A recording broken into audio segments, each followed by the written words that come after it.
السلام عليكم ورحمة الله وبركاته. سو دhowaada Soomaaliya meel walba joogtaan. Caawa oday xurshe waa aan diyaarsanahay, safar baan nahay. Waad aragtaan boorsadeena gacanta ku wata. Safar baan nahay. Caawa amba bax baan nahay. Ducadu waa xaqiina. Safar salaama. Taas waxa ii dheer. Gacanta waxaan ku hayaa alaabtii odayada. Waa bakooradii. Waa baakoortii. Waa imaamadii. Koofidii iyo in la madaheena waxay ku jiraan shandada aan wato. Waxaan ku wajahanahay meeshii Hargeysa ahayd boqortooyadii. Waxa weeye waxaan leeyahay odagu in badan oo soo halgamay Fariida ka dhacay alaabtaas uu wado imaamada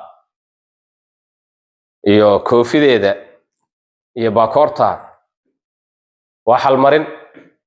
waxa loo wadaa dhalinta reer Somaliland ee ku nool gayigaas waqooyiga Soomaaliya. Oday xurshe uu soo dhiibay wuxuu doonayaa in aqoonsi la siiyo, baasaboorkiisa in banaanka la dhigo. Salaan diirna wuu idii wadaa, hambalyo idii wadaa. waa iga tan shandadeyduna way diyaarsan tahay. soo dhaweyn wacan insha Allah iyo qalbi furnaan yaan la isu qaban. wixii Fariidadii hore u dhacay fal shaydaan bay ku dhaceen, wax ula jeeda ma ahayn. xaal buuxa, xaal guud gaar ahaan gayiga Somaliland dal boqortooyo. oday xurshe waa soo socdaa. soo dhaweyn wacan insha Allah.